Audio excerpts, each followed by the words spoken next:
केंद्रीय महाधिवेशन में केंद्रीय कमेटी का गठन होता है और सबसे पार्टी का सर्वोच्च बॉडी केंद्रीय महाधिवेशन है। केंद्रीय महाधिवेशन के बाद केंद्रीय कमेटी, उसके बाद सबसे बड़ी बॉडी है। केंद्रीय समिति में प्रदेश के सभी जिला से जिला के पदाधिकारी कमेटी के द्वारा नामित किया जाता है और उसको केंद्रीय अध्यक्ष के द्वारा अनुमोदित किया जाता है। साथ ही साथ केंद्रीय अध्यक्ष नॉमिनेट भी कर सकते हैं सदस्यों का। पार्टी ने पहली बार इस महाधिवेशन में ये तय किया कि केंद्रीय कमेटी में 50% युवाओं का भागीदारी हो, 30% महिलाओं की भागीदारी होगी और केंद्रीय कमेटी में पूरा केंद्रीय कमेटी प्रदेश का चेहरा होगा। सभी जाति, सभी धर्म, सभी क्षेत्र का प्रतिनिधित्व होगा। इसी क्रम में पहले क्रमबद्ध तरीके से पूरे प्रदेश से हम लोग 720 लोगों का केंद्रीय कमेटी गठन होना है, 720। लेकिन ये तमाम क्राइटेरिया के तहत इसको क्रमवार हम लोग जारी कर रहे हैं। आज हम उन तमाम केंद्रीय समिति के सदस्यों का नाम घोषणा कर रहे हैं जिसको जिला और केंद्रीय अध्यक्ष ने अनुमोदित किया है। और केंद्रीय कमेटी के सदस्यों के नाम के घोषणा के साथ कल केंद्रीय पदाधिकारियों के नाम की घोषणा की जाएगी कि कौन कौन से केंद्रीय समिति के सदस्यों को किस पद का दायित्व दिया गया। कल केंद्रीय कमेटी के पदाधिकारियों की घोषणा होगी, लेकिन आज सभी जिला के केंद्रीय समिति के सदस्य क्रमवार रूप से, क्योंकि हम लोगों ने कहा कि इस बार हम पूरे क्राइटेरिया के साथ केंद्रीय समिति का गठन कर रहे हैं। इसके साथ ही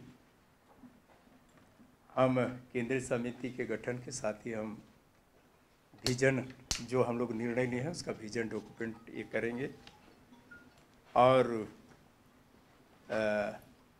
भावी कार्यक्रम का घोषणा करेंगे। साथ ही साथ हम अपने संगठन को हर विंग का भी विस्तार हम करेंगे। कुल मिलाकर के आज हम 498 केंद्रीय सदस्य के नाम की घोषणा कर रहे हैं, 498। इसमें क्राइटेरिया जो है 30% महिला, 50% युवा, सभी जाति, सभी धर्म और सभी क्षेत्र। पार्टी ने तय किया है कि 260 प्रखंडों में एक महिला और एक पुरुष केंद्रीय समिति का सदस्य हो, माने हर प्रखंड से ये सुनिश्चित किया जाए। मिनिमम, उससे ज़्यादा हो सकता है लेकिन मिनिमम हर प्रखंड से होना चाहिए। उसके आधार पे पूरे केंद्रीय समिति इस बार जब बड़ी बनेगा तो 720 लोगों का केंद्रीय समिति गठन होगा। हम नामों की घोषणा करते हैं। सबसे पहले बोकारो जिला से, बोकारो जिला में लक्ष्मण प्रताप सिंह, सचिन कुमार, शक्ति प्रसाद, बोकारो नगर अजय कुमार सिंह, बोकारो नगर संजय चक्रवर्ती, चंदन क्यारे सुभाष शेखर, चंदन क्यारे अनवर अंसारी, चंदन क्यारे राजेश भगत, चंदन क्यारे अश्विनी महतो, चंदन क्यारे आलोका, चंदन क्यारे राजकुमार सिंह, चंदन क्यारे विशिष्ट कुमार चौधरी, चंद्रपुरा बिगन महतो, चंद्रपुरा नवीन कुमार महतो, चंद्रपुरा कृष्णा कुमार महतो, चंद्रपुरा रिंकी कुमारी, चंद्रपुरा गोविंद महतो, चास उमाकांत रजक, चास राजेश कुमार महतो, चास इंद्रनाथ महतो, चास शत्रुघ्न महतो, चास महादेव महंता, चास सुसेन राजवार, चास अश्विनी कुमार महतो, चास दुर्गा चरण महतो, चास नगर बंधन शर्मा, चास नगर राजेश कुमार महतो, फुसरो संतोष कुमार महतो, गोमिया राजेश विश्वकर्मा, गोमिया कुलदीप प्रजापति, गोमिया संतोष साव, गोमिया अरविंद कुमार, गोमिया अशोक कुमार हेम्ब्रम, गोमिया प्रमिला चौबे, कलेश्वर रविदास, गोमिया इंद्रनाथ महतो, जरीडी काशीनाथ सिंह, जरीडी प्रभात कुमार मिश्रा, जरीडी हाकिम प्रसाद महतो, कसमार डॉक्टर लंबोदर महतो, कसमार बबीता कुमारी, कसमार बबीता देवी, कसमार अमरदीप महाराज, कसमार विष्णुचरण महतो, नवाडी जयलाल महतो जेली, नवाडी अलाउद्दीन अंसारी, नवाडी टिकैत कुमार महतो, नवाडी बबन यादव, पेटरवार नरेश कुमार महतो, पेटरवार मुमताज अंसारी, पेटरवार सूरज महतो, बेरमो शहजादा बानो, चास मीना देवी, नवाडी खुशबू कुमारी, गोमिया अरविंद कुमार करमाली, गोमिया माला देवी, छतरा पारसनाथ सिंह, छतरा अशोक गहलोत, छतरा हीरा निषाद, छतरा विनोद चंद्रवंशी, छतरा प्रोफेसर संजय दांगी, छतरा संदीप सिंह, छतरा कुंदा संतोष यादव, छतरा मयूरहंड अवधेश अवध किशोर, छतरा मयूरहंड सत्येंद्र भगत, छतरा टंडवा उमेश मेहता, छतरा टंडवा नंदा थापा, छतरा टंडवा रंजीत गुप्ता, देवघर ग्रामीण रूपा कुमारी, देवघर नगर राजा साहनी, देवी कुमार विनोद प्रसाद, देवघर कंचन मनीषा बाखला, देवघर मधुपुर विकास गुप्ता, मधुपुर नगर जीसान अंसारी,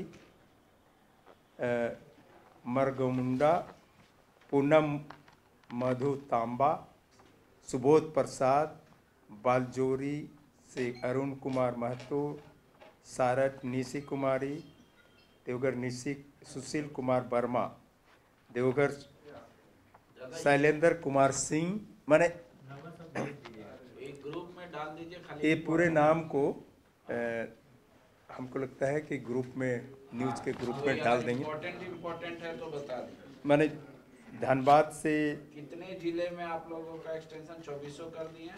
24 जिला से 498 सीसी मेंबर्स का नाम अभी किए हैं। 720 सीसी मेंबर होंगे, जिसमें 50% युवा होंगे, 30% महिलाएं होंगी।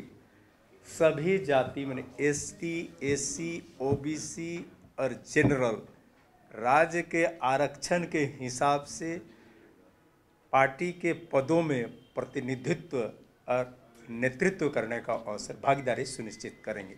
ये पहली बार पार्टी ने यह तय किया है कि पूरे प्रदेश का चेहरा नेतृत्व के रूप में दिखाई पड़े।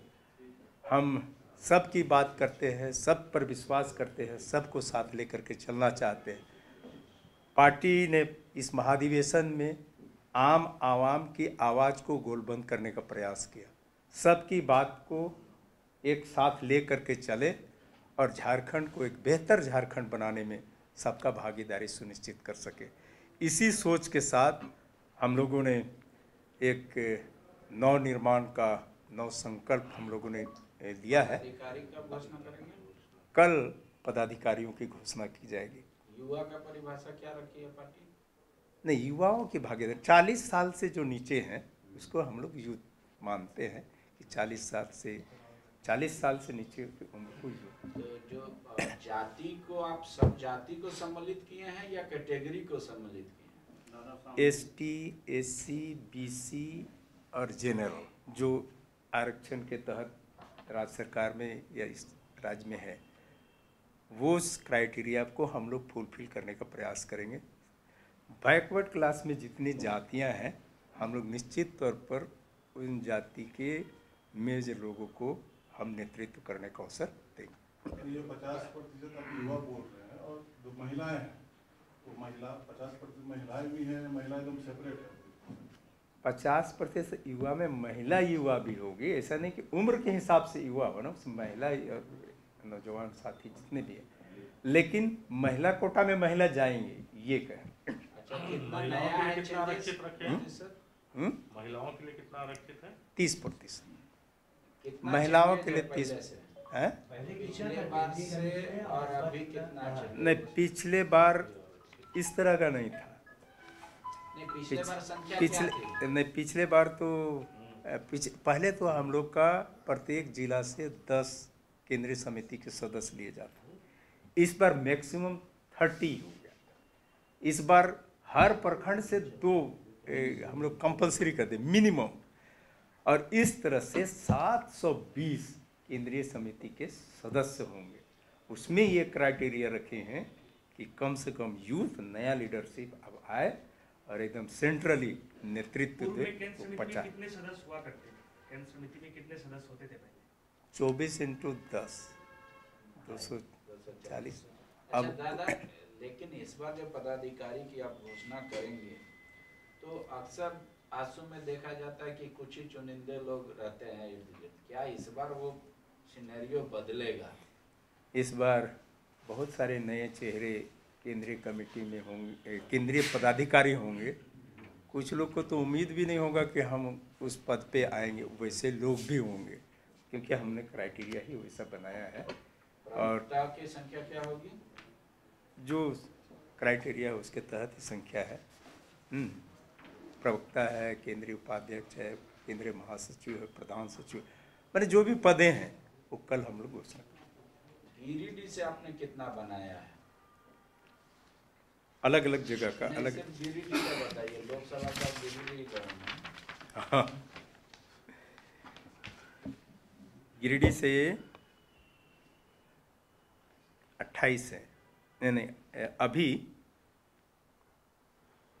12 है केंद्रीय सदस्य। सीसी मेंबर 12 है अभी। बढ़ेगा। ठीक है दादा, तो एक ये सवाल ले लीजिए कि आपको उम्मीद है कि ये सीसी मेंबर और कल जो पदाधिकारियों की घोषणा करेंगे ये लोग आपको सत्ता तक पहुंचा देंगे 24 में? इस बार का पार्टी ने जो तय किया है कि हम जो महाधिवेशन में निर्णय है लिए हैं इसको जन जन तक पहुंचाना है, और उसके लिए जो केंद्रीय पदाधिकारी होंगे सिर्फ दायित्व लेना नहीं बल्कि दायित्व का बोध भी कराना पड़ेगा। जो पदाधिकारी होंगे उसको जिम्मेदारी दी जाएगी लोकसभा वाइज, विधानसभा वाइज, और 81 विधानसभा में केंद्रीय समिति के पदाधिकारियों की जिम्मेदारी होगी और उनको करना पड़ेगा। कुछ दूसरा सा सवाल ले लीजिए। मोर्चा पदाधिकारी का भी ये घोषणा कीजिएगा? नहीं, कल नहीं करेंगे, कल सिर्फ केंद्रीय पदाधिकारी मेन पार्ट। दूसरा कुछ ले लीजिए। आज मुख्यमंत्री फिर ईडी कार्यालय से सरपट निकल गए एयरपोर्ट। बीजेपी बोल रही है राष्ट्रपति शासन लागू हो। देखिए, ये एक तरह से मीडिया टाइप का हो गया कि इसको एक न्यूज़ बनता रहे हमेशा। ईडी समन करता है, वो नहीं जाते हैं, बड़ा बड़ा छपता है, वो भी सोचते हैं कि एक न्यूज़ तो हमारा छपिए रहा है। कितना दिन तक ऐसा चलेगा? अब इसको गंभीरता से लेना चाहिए, और इससे तो ईडी का भी साख गिर रहा है और एजेंसी के ऊपर ये हो रहा है। एक सार्वजनिक नेता को इन तमाम चीज़ों को उपेक्षा मैंने दरकिनार करके नहीं चलना चाहिए, बल्कि इसका फेस करना चाहिए। दादा, फिर से लिफाफा के चर्चा शुरू हो गई है। सत्ता पक्ष कह रहे हैं कि एक आदमी तो लिफाफा भेजते भेजते खुद चला गया, दूसरे आदमी का शोरगुल है, कह रहे हैं कि राज्य में इतना डिग्री कॉलेज है, वहाँ क्लासेस शुरू नहीं हो रहा है, अपॉइंटमेंट नहीं हो रहा, गवर्नर हाउस उसमें नहीं है। क्या कह रहा है बीजेपी, क्या कह रहा है गृह मंत्रालय, उस पर ज्यादा चिंता है गवर्नर हाउस को। बोल रहे हैं वो उसको राजनीतिक जगह बना दिए हैं आप लोग एनडीए के। देखिए, एक तो इस राज्य का नाम कई एक चीज़ में पूरे राष्ट्रीय स्तर पर पहचान बन रहा है। धोनी के नाम से इस राज्य को जानता है कि धोनी झारखंड से है। मधु कोड़ा के समय में भी पूरा देश जानने लगा कि अरे भाई वैसा जहाँ गुरु जी के समय में भी एक बार पूरा देश जानने लगा कि कहाँ। अभी एक कांड हुआ उससे भी पूरा देश जानने लगा कि झारखंड में ऐसा हो रहा है। और ये जो आप बोल रहे हैं जितना घटनाक्रम, ये भी अपने आप में एक नया पूरे देश में स्थापित करने वाला टाइप का लग रहा है। कभी इल्फाफा का चक्र होता है, कभी ईडी का चक्कर होता है, ये भी एक मुद्दा ही है। कुल मिलाकर के हम सिर्फ प्रयोगशाला की तरह ये हो रहे हैं। राज्य का जो स्थिति है उसको देखने के बाद कोई भी व्यक्ति ये कह सकता है कि जो कमिटमेंट किया गया था उस दिशा में तो राज नहीं जा रहा है, लेकिन जहाँ टेस्ट कीजिए वहीं से कुछ न कुछ निकल रहा है। मुख्यमंत्री के सूत्रों की माने तो इस बार उन्होंने ईडी को पत्र दिया कि जो पूछना है क्वेश्चन तैयार करके भेज दीजिए, समय अनुसार आपको जवाब मिल जाएगा। तो वक्तम के ज्यादा वो लिखतम पे विश्वास कर रहे हैं मुख्यमंत्री। आपका क्या कहेंगे जो ईडी को उन्होंने सुझाव दिया है क्वेश्चन भेजने का? ईडी जांच एजेंसी है और उसको अपने दायरे के तहत उनको कार्रवाई करना चाहिए, काम करना चाहिए। अब जिनसे पूछना है वो किस नज़रिए से काम, वो किस तरह से कर, निष्पक्ष रूप से जांच हो, जांच प्रभावित ना हो। जो आरोप लगा है उस पर खुले रूप से उनको आना चाहिए। मतलब आंसू का मानना है पूरे देश भर में जो ईडी की फर्जी। The followup.in, like, share and subscribe.